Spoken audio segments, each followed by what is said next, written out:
Hello, I'm Jean Seneschal-Beggs, Transportation Planning Manager in the Community Development Department at the City of Beaverton. In this recording, I'll present the city's bold and transformative vision to link Old Town and Beaverton Central with transportation investments on Hall Boulevard, Watson Avenue, and 5th Street to support a vibrant and inclusive downtown. We're reimagining our streets and sidewalks to create an exciting pedestrian experience. This is something that Beaverton City Council consistently requested when they've talked about their desires for the loop.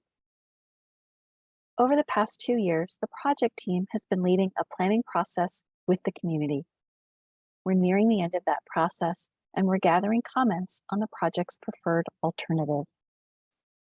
That's the conceptual plan that the team developed based on stakeholder input from early 2022. With this high-level vision, the proposed changes in place, it sets the stage for our next steps. So let's start here. The preferred alternative is based on our guiding principle of designing streets for people.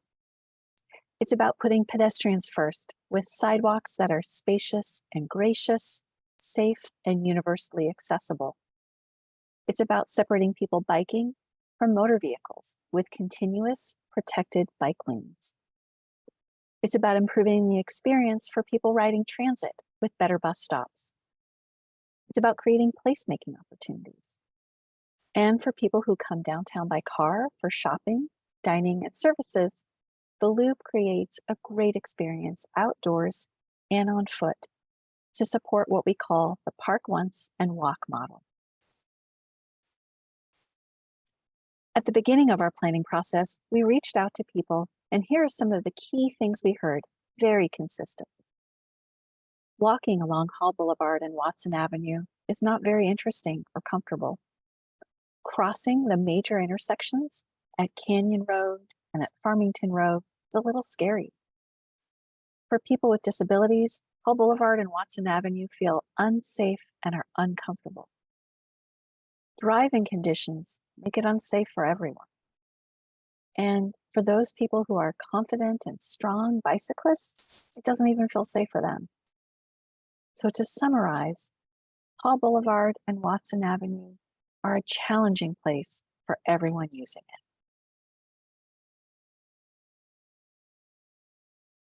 Before we dive into the changes we're proposing, let's first understand the existing roadway on Hall Boulevard and Watson Avenue. The right-of-way on both streets is limited, typically about 60 feet wide. Here you see 9-foot wide sidewalks with street trees and ornamental street lighting, a 6-foot wide painted bike lane, 2 11-foot wide travel lanes, and 2 7-foot wide parking lanes. To make space for wider sidewalks and protected bike lanes, the preferred alternative includes several key changes to the streetscape, including removing on-street parking on one side or on both sides, planting new street trees and replacing our canopy as we create new wider, accessible sidewalk spaces, consolidating driveways to reduce conflicts between people walking and biking and people driving cars, adding traffic signals to provide better clarity between travel modes at intersections, slowing traffic to reach our target speeds of 20 miles per hour, and acquiring property for additional right-of-way in a few places. Sometimes it's just slivers at the back of the sidewalk, and in other places it's 3 feet along an entire frontage so that we have the space to build wider sidewalks. In winter 2022, we reached out to the community with our preliminary design alternatives. These were a series of potential solutions for the loop to meet our project goals, and we asked for feedback. Hundreds of community members have weighed in on the design options presented for the loop. Some, like the 22 people on our Community Advisory Committee, dedicated significant time to study the conditions, learn about technical constraints, and weigh the balance of needs for the diversity of people requiring access to downtown sidewalks and transportation. Others heard short presentations of the options and engaged in brief conversations with the project staff. And through an online survey, 321 individuals advocated for their interests and provided insights for how the design options might be received by the community at large. So with that feedback, we developed the preferred alternative. Let's take a moment to orient you to this map of the loop area. We're going to refer back to it throughout this presentation. Hall and Watson are a one-way couplet, a pair of streets that serve northbound, southbound traffic. That will remain. At the north end is Crescent Street, where we have the front door to the Reeser, our new performing arts center. At the south end is Fifth Street, where we have City Park and the City Library. And in the middle are Canyon Road, Farmington Road, and the Railroad. All three are frequently cited by community members as barriers to walking and biking in our downtown. The preferred alternative is defined by these three segments that you see highlighted in the green boxes. All three create great pedestrian experiences throughout the loop. Let's review them. The middle section is what we call the promenade.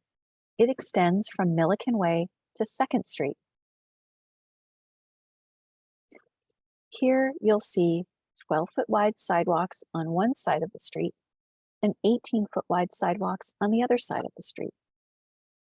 We have an 8-foot wide raised bike lane at the same level as the sidewalk called a cycle track, and two 11-foot wide travel lanes.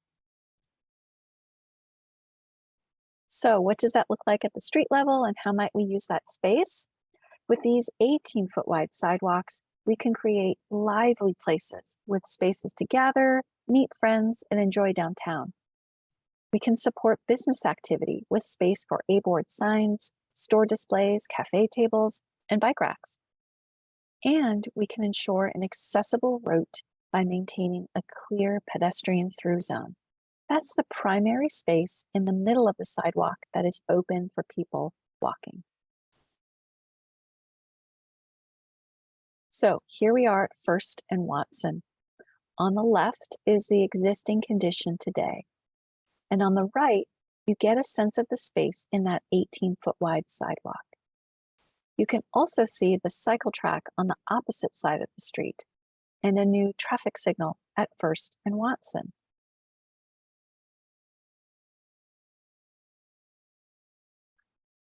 One of the things that we heard from our Community Advisory Committee is that there is no loop without addressing the crossings at Canyon and at Farmington. So how do we make crossing our two major urban streets a more comfortable and safer experience?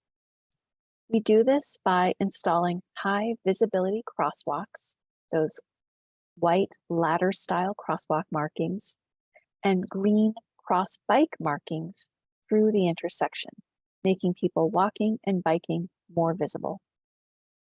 We also improve safety by timing the traffic signals with leading pedestrian intervals. This is when the walk sign goes on before the green light, so that pedestrians have a head start crossing the street and are more visible to people driving when they enter the intersection. We can also improve safety by removing the third travel lane approaching these intersections, so that we only have one lane of vehicles turning left or right into the crosswalks at these locations, and to create that space for the bike lane that just doesn't exist today.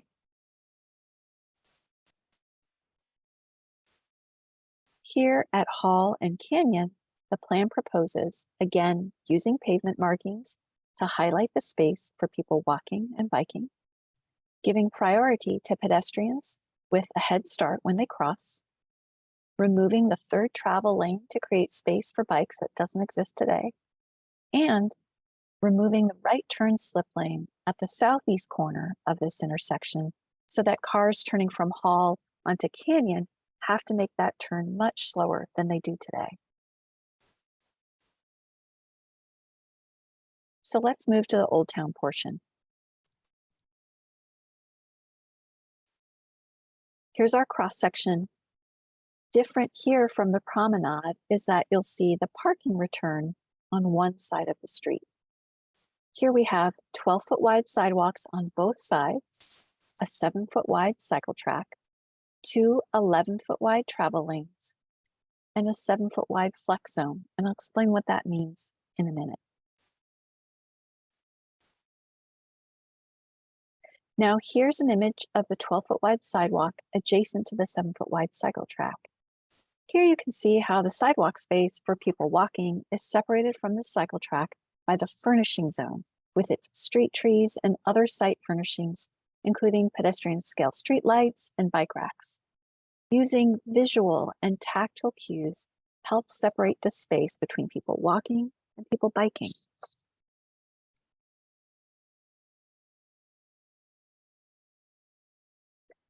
Here in Old Town, here's an image of that 12-foot wide sidewalk adjacent to the flex use zone. Here you can see a parked car, but you might also see outdoor dining in that same space.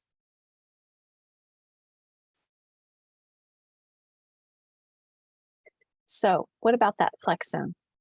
As we move forward with the loop, we can have more conversations with the community about how we manage that space at the curb for a number of uses to serve our residents and businesses. It doesn't just have to be parking for cars. It can be used for on-street bike parking, truck loading, outdoor dining, and even very short-term spaces for ride-sharing pickup and food delivery. The loop also leverages the hundreds of on-street parking spots in the blocks around the loop to support business activity and those who choose to drive downtown. I mentioned earlier that the preferred alternative includes planting new street trees and replacing our tree canopy as we create new, wider sidewalk spaces. The image on the left shows how the existing trees narrow our already narrow sidewalks even more, barely meeting required sidewalk widths on much of Hall and Watson. As we move into the next stage of the project, we will work with the city arborist to identify several species of trees that work well in a Main Street environment and that are resilient and adaptable to climate change. And there are some trees that will stay. These are the trees alongside City Park, the City Library, and the library lot, where we propose minimal alterations to the sidewalks. These sidewalks were built more recently, and they serve the adjacent use as well.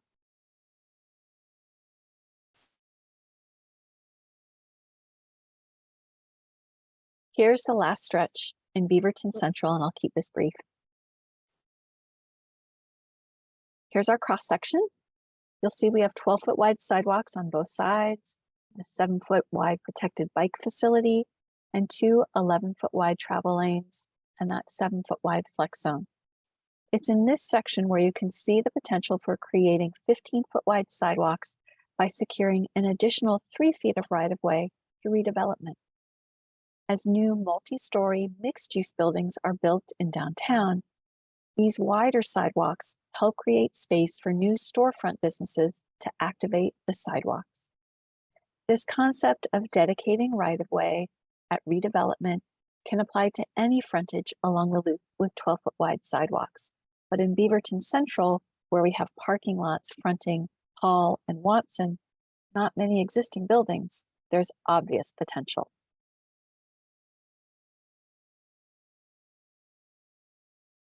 So that was a lot of information in a little bit of time. I have just a few more slides before I wrap up.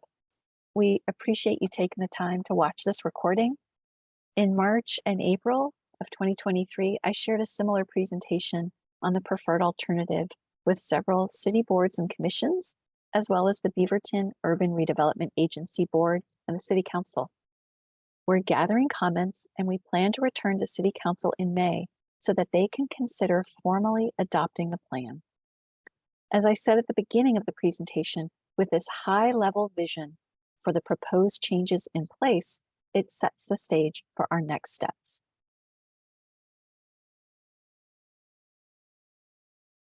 So you might be wondering what's next. There are still lots of decisions to come in the next phase to refine the plan and our implementation strategy, including making decisions about design details like ornamental street lighting, site furnishings like benches and bike racks, street trees, and how we'll use the flex zone. We'll also continue to refine our strategy for how we will fund and build the project over time. We will also conduct traffic analysis to help us better understand the effect of the changes we're proposing on vehicle traffic and TriMet bus service, and study how new traffic signals are timed to encourage 20-mile-per-hour speeds and ensure safety. We'll do a study for a new bridge on Hall Boulevard over Beaverton Creek that will meet the needs of people walking and biking, as well as mark the entrance to our downtown.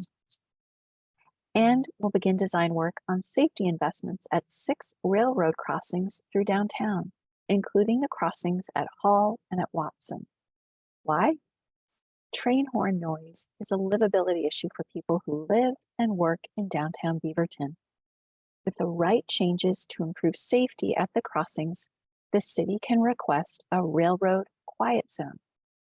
In a quiet zone, railroads are directed to cease the routine sounding of their horns when approaching roadway crossings, reducing the sound impacts on the community. Now, not to worry, train horns may still be used in emergency situations. Finally, as we continue work on the project, we will connect with and hear from community members to weigh in on decisions about the project. You might be wondering, how will we fund this work?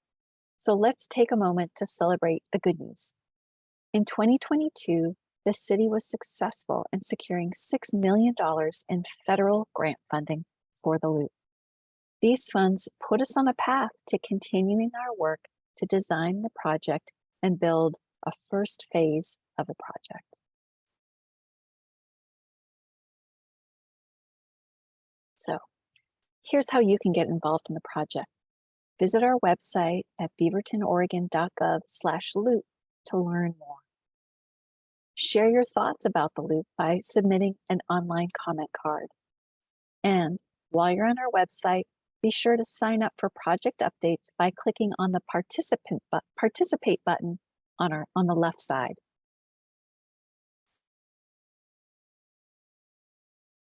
We've reached the end of my presentation. Thanks so much for watching.